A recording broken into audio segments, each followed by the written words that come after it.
एक बाप और बेटी का रिश्ता सबसे प्रबल रिश्ता होता है, सबसे प्रबल रिश्ता। और देवघर की कथा है, ये रिश्ते की कथा है। कितना विचित्र कथा है देवघर की, जरा सुनिएगा। शायद बाबा वैद्यनाथ की कथा आपने सुनी कि नहीं सुनी हमको नहीं मालूम, पर आज अगर मौका मिला है तो इस कथा को जरूर सुनो। क्या रिश्ता था? मां कौशल्या जी ने सुकौशल जी और अमृत प्रभा जी, कौशल्या जी के पिताजी और माता जी ने कौशल्या जी को शंकर की आराधना करना सिखाया था।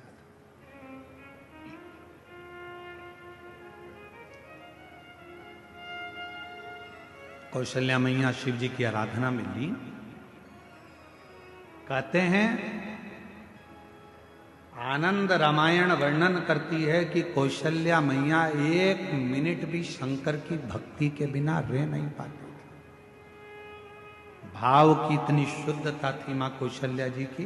फिर वही बात आ गई, रावण ताव से शिव जी को भजता था और कौशल्या जी भगवान शंकर को भाव से भजती थी। भाव से भजती। एक दिन रावण ने सभा बुलाई, सारे ग्रहों को बुला लिया, सारे देवताओं को बुला लिया। रावण की लंका में सभा लगी हुई है, बड़े बड़े देवता बैठे हुए हैं, ग्रह बैठे, नाग, किन्नर, गंधर्व, अप्सरा, देवता, दानव, सब उस सभा में बैठे हुए थे। सब उस सभा में बैठे हुए हैं और उस सभा में चारों तरफ सब लोग बैठे हुए हैं। और उस सभा में लंकापति रावण ने ऊंची आवाज कर कर कहा कि बताओ मेरे प्राण कैसे छूटेंगे,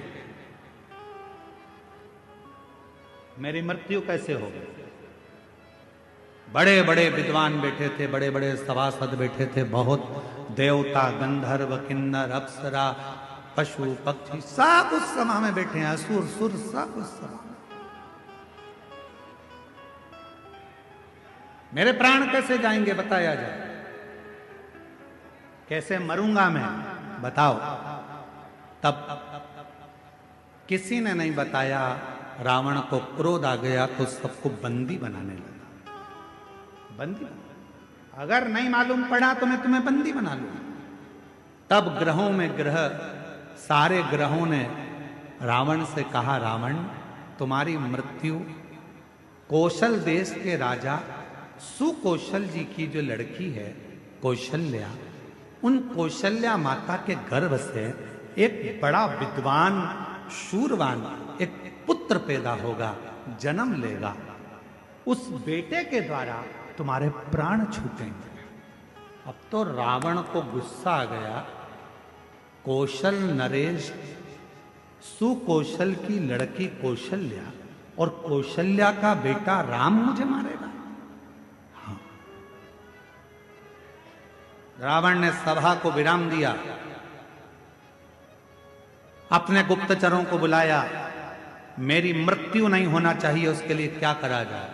एक ही काम है, कौशल्या को अपने यहां ले आ। जब लंका में माता कौशल्या आ जाएगी, कौशल्या अगर लंका में पहुंच गई तो उसकी कोई संतान नहीं होगी, संतान नहीं होगी तो तुम मरोगे नहीं। रावण ने उसी समय पर अपनी सेना तैयार कर कर कौशल राज्य में पहुंच गया और सुकौशल राजा के पास जाकर रावण ने हाथ जोड़कर प्रणाम किया।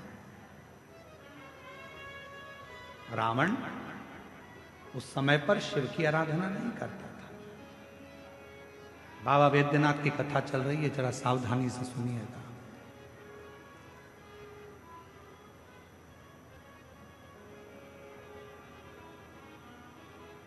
रावण उस समय शिव की आराधना नहीं करता था।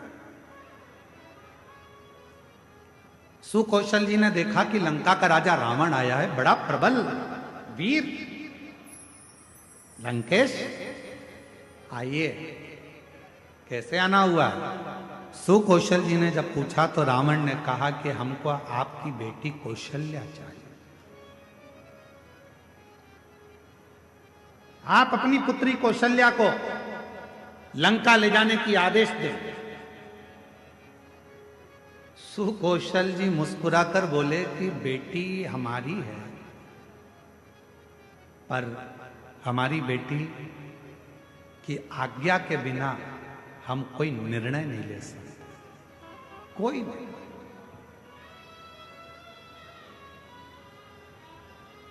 मेरी बेटी की आज्ञा के बिना मैं कोई निर्णय नहीं ले सकता। विचार किया। रावण ने पूछा तुम्हारी बेटी कहां है? सुकौशल जी बोले बस शंकर की भक्ति करती है तो अभी शिवालय से आ रही होगी।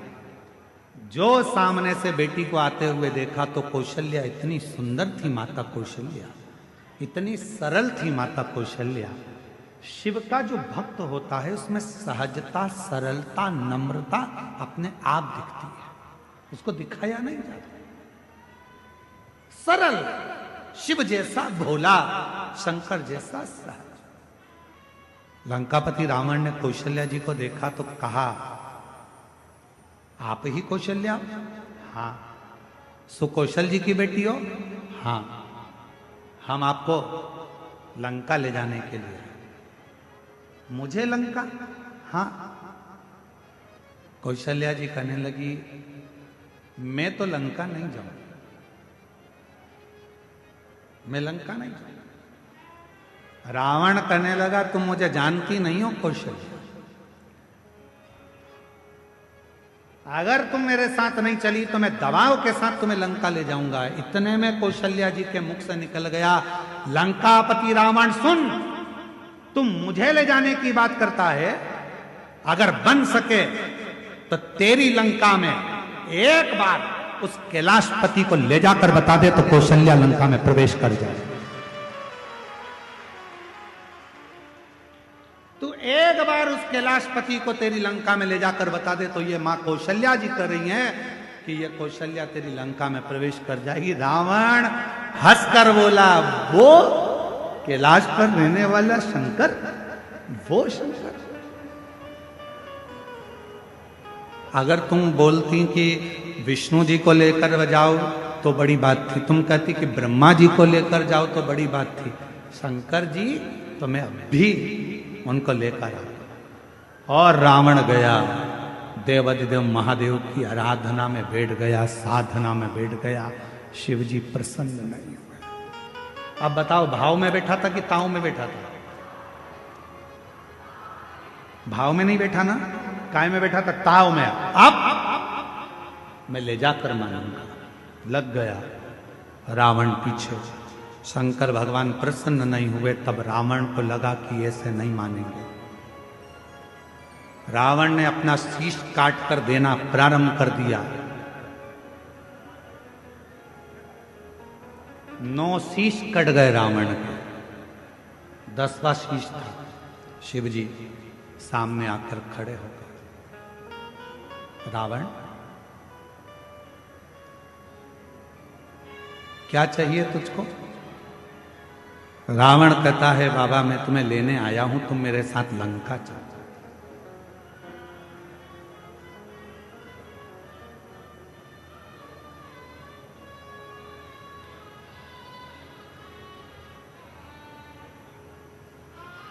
शिव जी कहने लगे ऐसे तो मैं लंका जा नहीं सकता, मैं लंका ऐसे जा नहीं सकता, चलना तो पड़ेगा।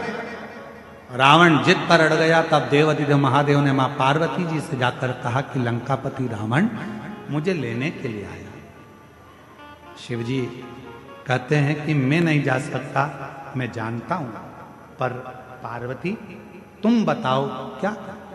जगत जननी जगदम्बा पार्वती जी ने कहा प्रभु आप इस कैलाश को छोड़कर, इस भूमि को छोड़कर आप लंका नहीं जाओगे।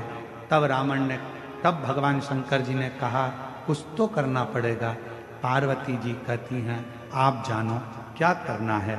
शिव जी ने रावण से कहा मैं खुद तो नहीं जा सकता पर मेरा ये स्वरूप एक शिवलिंग के रूप में तुझे देता हूं, तू इसको लेकर चल जा, तू लेकर चल। शिवलिंग मेरा स्वरूप है, लेकर जा। रावण कहने लगा ठीक है, आप अपना शिवलिंग दे दीजिए।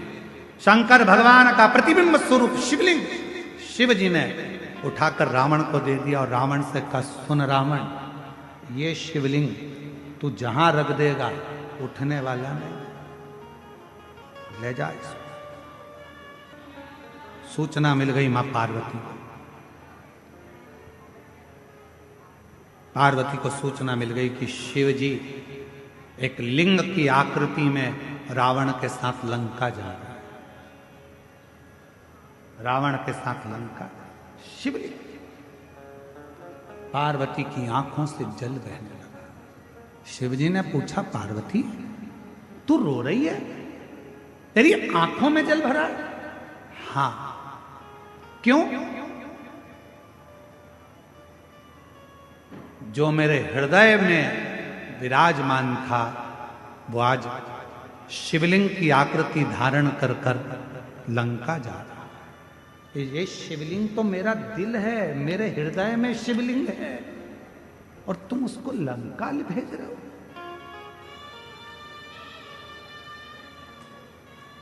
शिव जी मुस्कुराने लगे, पार्वती जी, प्यार अगर पक्का होता है तो कोई जा नहीं सकता।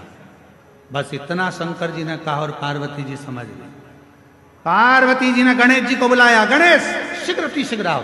गणेश जी ने कहा, मां आज्ञा करिए। गणेश जाओ, एक ग्वाले का रूप रख लो, तुम्हारा नाम होगा बेजू ग्वाला, और बेजू ग्वाला का रूप रखकर रास्ते में जाना।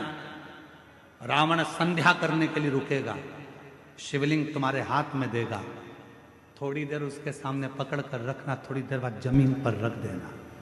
और सुनो गणेश, इस शिवलिंग को मैं बताऊंगी वहां रखना। जी मां, आज्ञा आपकी। रावण संध्या करने के लिए रुका, सोचा कि इस शिवलिंग को कहां रखूं। गणेश जी ग्वाले का रूप रखकर डंडा हाथ में लेकर घूमते फेटा बांध कर आ गए।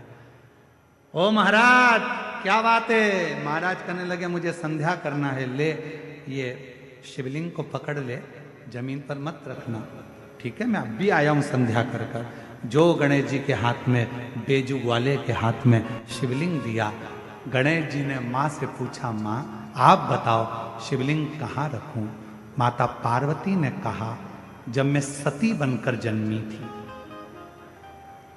जब मैं सती बनकर जन्मी थी, ये शिवलिंग मेरे हृदय में बसता है। जब मैं सती बनकर जन्मी थी, मेरे पिता दक्ष प्रजापति के यज्ञ में पहुंची थी और यज्ञ कुंड में मैंने प्राणों को त्याग दिया था। मेरे पति शंकर भगवान ने मेरा शरीर कंधे पर धारण कर तांडव किया था। भगवान विष्णु ने सुदर्शन चक्र उठाकर मेरे शरीर के 51 टुकड़े कर दिए थे। वो टुकड़े में से एक हृदय इसी भूमि पर गिरा है, उस हृदय के मध्य में ये शिवलिंग ले जाकर रख दे, बस वहीं में बैठे। उस हृदय के मध्य में ये शिवलिंग रखाना चाहिए। भगवान गणेश जी महाराज बेजू ग्वाला पार्वती जी के कहने पर मां सती के हृदय को ढूंढने लगा। भगवान गणेश जी समझ नहीं पाए कि माता सती का हृदय कहां है। तब गणेश जी को साधना करने में समय लग गया। मां दुर्गा भवानी पार्वती जी खुद प्रकट होकर हाथ में शिवलिंग लेकर ग्वाले के साथ जहां मां सती का हृदय धड़क रहा था, उस हृदय के मध्य में शिवलिंग को रख दिया। हृदय इतना धड़क रहा था, हृदय इतना धड़क रहा था, हृदय इतनी हाँप भर रहा था कि जो शिवलिंग बेजू ने रखा वो अंदर धसता चले गया, धीरे धीरे अंदर जाता चले गया, जाता चले गया। हृदय में शिव का वो शिवलिंग, वो प्रेम अंदर समाता चले गया। तब बेजू ने कहा, मां पूरा शिवलिंग अगर हृदय में समा जाएगा तो मां संसार के लोगों को कैसे मालूम पड़ेगा कि शिव और सती इसी जगह पर विराजमान है, एक ही स्थान पर, इसलिए मां इसको रोक दो। छोटा सा शिवलिंग बाहर रह गया, छोटा सा शिवलिंग बाहर। पूरी दुनिया में केवल एक ज्योतिर्लिंग बाबा वैद्यनाथ ऐसे हैं जो मां सती की 51 शक्तिपीठ में से एक शक्तिपीठ जहां मां का हृदय गिरा है, उस हृदय के ऊपर शंकर भगवान का शिवलिंग विराजमान है। पूरी दुनिया में केवल एक ज्योतिर्लिंग, पूरी दुनिया में केवल एक ज्योतिर्लिंग है जहां मां सती के हृदय पर शंकर जी का शिवलिंग विराजमान है। शिवलिंग, इसलिए इसको शक्तिपीठ कहते हैं, शिव शक्ति की पीठ है। रावण आया, बैजू से पूछा क्यों, मैंने शिवलिंग दिया था, वो तो मैंने रख दिया, बहुत भजन था, उठ ही नहीं रहा था। रावण को गुस्सा आया, मारने के लिए दौड़ा, बैजू भाग गए। बताओ तूने मेरा शिवलिंग रख दिया। अब तो रावण को क्रोध आ गया, मतलब कौशल्या के गर्भ से बालक जन्मेगा और मुझे मारेगा, उससे पहले इस कौशल्या को तो मैं कहीं ना कहीं छुपा दे। रावण गया, माया रची और कौशल नरेश की नगरी में प्रवेश कर कर सुकौशल राजा की राज्य में कौशल्या मैया तो सो रही थी और रावण ने उस कौशल्या मैया को उठा लिया। रावण ने कौशल्या मैया को उठाया, एक पेटी में बंद कर दिया, एक पेटी में बंद कर कर उस पेटी को किसी को पता ना चले तो समुद्र में गया। समुद्र में जाकर एक बड़े महामत्स्य को देखा, बड़ी मछली को देखा और मत्स्य से कहा महामत्स्य मुख खोल। महामत्स्य ने मुख खोला, रावण ने उसके मुख में वो पेटी रख दी और मत्स्य से कहा तू समुद्र में घूमता रहे। ये कौशल्या किसी को मिलने वाली नहीं, इतनी मछलियों में कौन जानेगा कि कौन सी मछली के मुंह में कौशल्या जी है। प्रमाण कर। महामत्स्य जा रहा था, मछली जा रही थी, इतने में एक बड़ी, उससे भी बड़ी मछली महामत्स्य सामने आ गई। उससे उस मछली का झगड़ा होने लगा। झगड़ा होने लगा तो इस बड़ी मछली ने मुंह फाड़ा। मुंह फाड़ते से कौशल्या जी की वो पेटी समुद्र में गिर गई। गिरते गिरते वो पेटी एक टापू पर पहुंच गई। उस टापू पर पहुंची जहां पर राजा दशरथ पार्थिव शिवलिंग का पूजन कर रहे थे और उनको वो पेटी दिखी। पेटी को खोला गया, सुंदर कन्या दिखी। पूछा तुम कौन हो? मैं कौशल राजा की बेटी हूं। कौशल राजा के यहाँ कौशल्या को पहुंचाया। कौशल राजा ने अपनी बेटी कौशल्या का विवाह दशरथ जी के साथ कर दिया और तब राम जी का सहज कहां। शिव की आराधना करने वाले को शिव की आराधना करने वाला मिलता, शिव की साधना करने वाले को शिव की साधना करने वाला मिलता। जो भगवान शिव को भजता है उसे शिव का